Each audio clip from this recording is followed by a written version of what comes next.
आज मैं ये सोचकर हैरान हूँ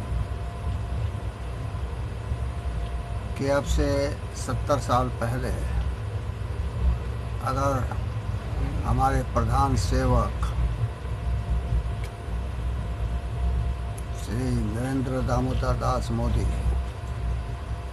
और उनकी भारतीय जनता पार्टी अगर होती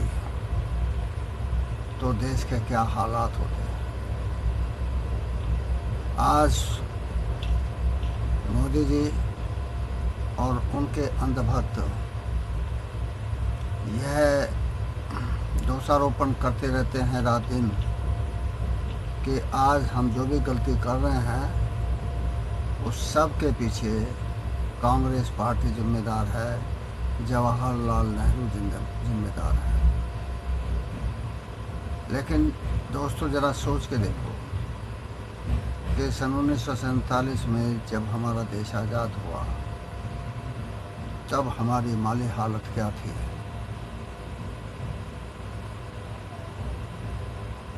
उस समय लोगों के पास में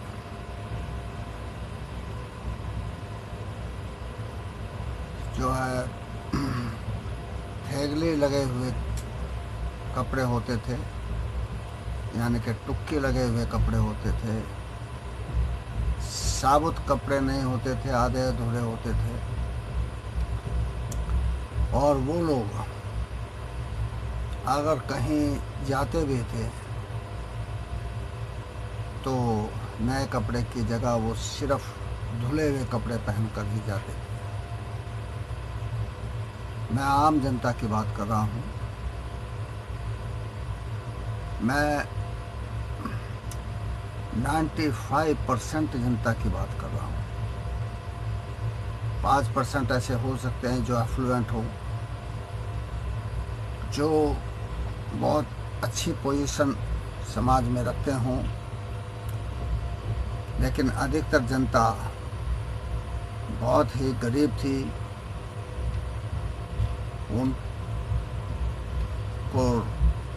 2 वक्त की रोटी जुटाना भी बहुत मुश्किल था।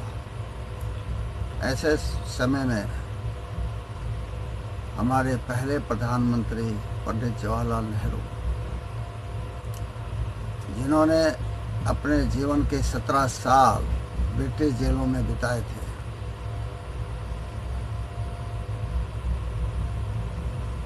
उन्होंने देश को खड़ा करने के लिए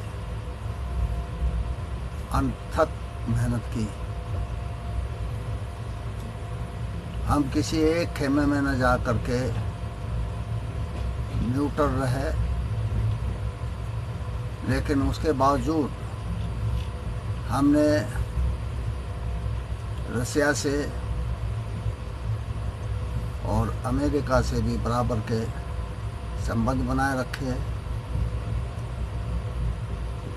पंडित जवाहरलाल नेहरू ने बड़े बड़े डैम बनाए, बड़े बड़े कारखाने बनाए,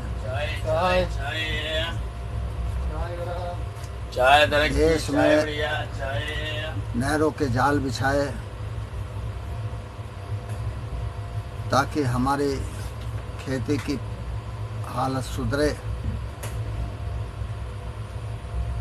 और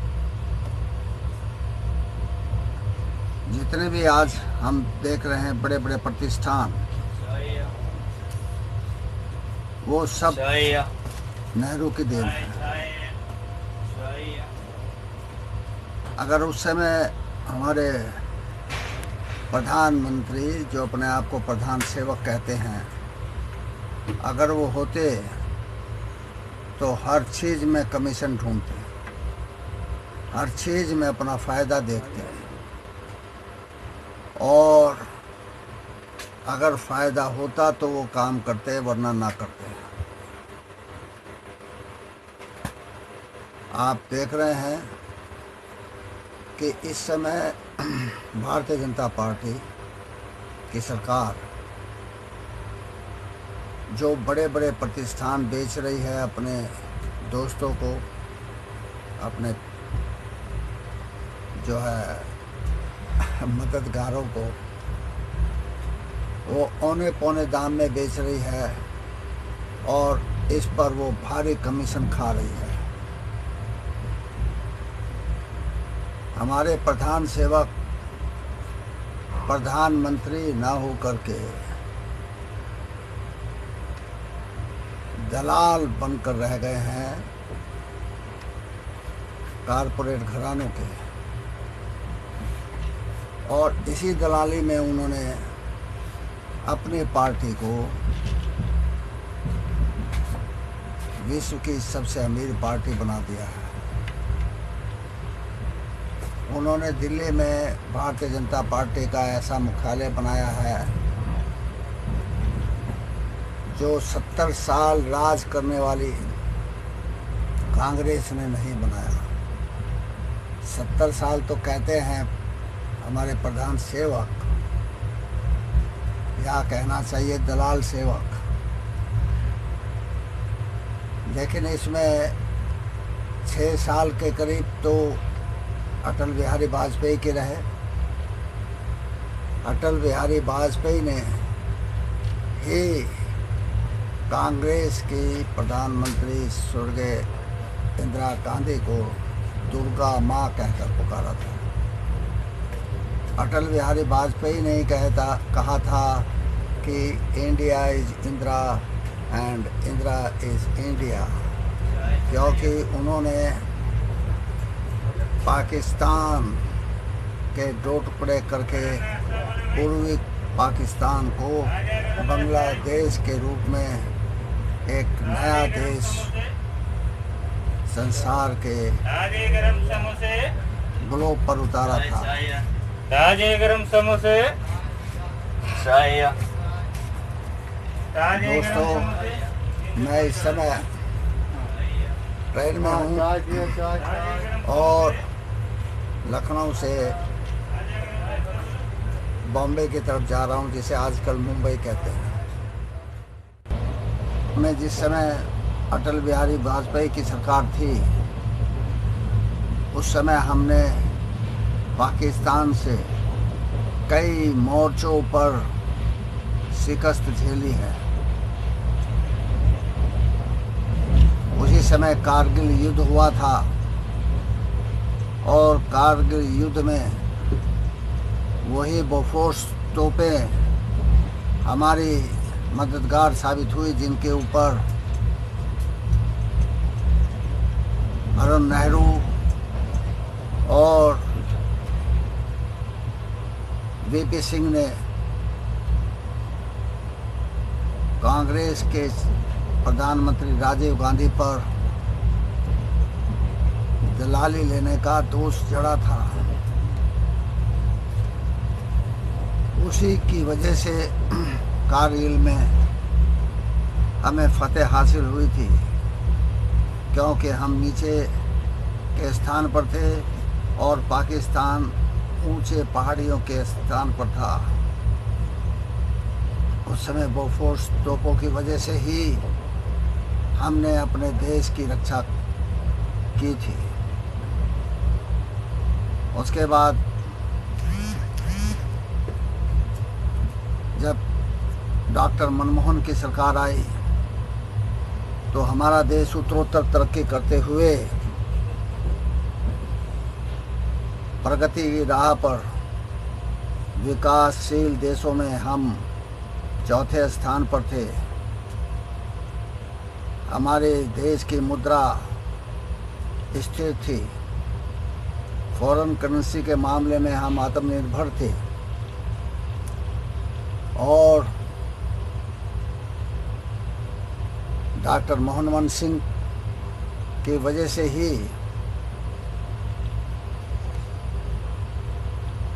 हम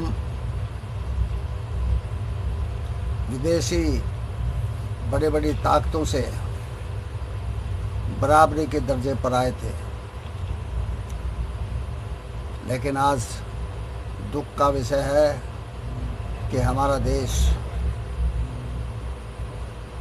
विकास के चौथे पायदान से खिसक कर अब 27वें पायदान पर है। हमारे देश की माली हालत ठीक नहीं है। हमारे देश के बड़े बड़े प्रतिष्ठान बिक जाने से हमारा देश प्रगति के राह पर पिछड़ गया है। देश में नौकरियां नहीं हैं, देश में कल कारखाने बंद हैं। तो ऐसी अवस्था में हमें सोचना चाहिए कि हमारे प्रधान सेवक, जो अपने आप को प्रधान सेवक कहते हैं और जिन्होंने देश की दुर्गति कर दी है, क्या हम उनके हाथों में सुरक्षित हैं? पंडित जवाहरलाल नेहरू के समय पर प्रधानमंत्री को कहा जाता है कि वो फर्स्ट अमंग इक्वल्स हैं, फर्स्ट अमंग इक्वल्स, यानी कि बराबरी के मंत्रियों में पहले। लेकिन आज सब कुछ नरेंद्र मोदी ने अपने हाथ में ले लिया है, अपने कंट्रोल में ले लिया है। कहने के तो हमारे सरकार है, उसमें मंत्री भी हैं, लेकिन कोई भी मंत्री कुछ भी कहने की स्थिति में नहीं है। कुछ भी कहने से पहले उसे पीएमओ से स्वीकृति लेनी होती है। बिना उसके वो कुछ नहीं कह सकता, बिना उसके वो कुछ नहीं कर सकता। तो सब कुछ नरेंद्र मोदी के हाथ में है, और यही नरेंद्र मोदी है जो हमारे देश को आगे ले जाने के बजाय पीछे की तरफ धकेल रहा।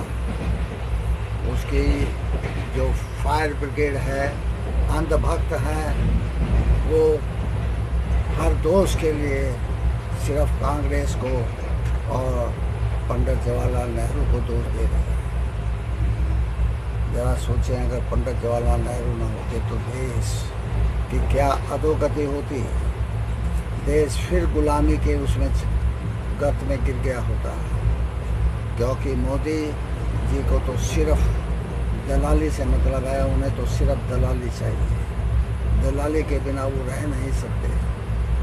तो दलाली करते करते कहीं ऐसा ना हो कि नरेंद्र मोदी जी पूरे देश को ही बेच दें। ऐसा हो सकता है, क्योंकि उन्होंने चीन को देश का कारोबार, पूरा कारोबार सौंप रखा है। हम कुछ भी बनाने, कुछ भी करने की स्थिति में नहीं है। व्यापारिक मामले में हम हर चीज़ के लिए चीन पर निर्भर हैं। चीन हमारी धरती पर आ गया, चीन ने हमारी ज़मीन कब्जा ली, और हमारे प्रधान सेवक कहते हैं कि कुछ नहीं हुआ। ना तो कोई हमारी धरती में आया है और ना ही किसी ने कोई ज़मीन कब्जाई है। सोचिए, आज से पहले पंडित जवाहरलाल नेहरू के समय सन 62 की लड़ाई में जब चीन ने हमला किया था, तो पंडित नेहरू ने आह्वान किया था देश का, और देश के लाखों जवान फौज में भर्ती हो गए थे अपने देश को बचाने के लिए, देश की सेवा करने के लिए। और आज जो हमला हुआ है चीन का, उसके लिए हमारी फौज को ही जिम्मेदार ठहराया जा रहा है। ये फौज का मनोबल ऊंचा होता है इन बातों से, या हमारी फौज हतोत्साहित होती है, उनका मनोबल गिरता है, ये सोचना पड़ेगा। जय भीम, नमो बुद्धाय। आपका मंगल हो, आपका कल्याण हो।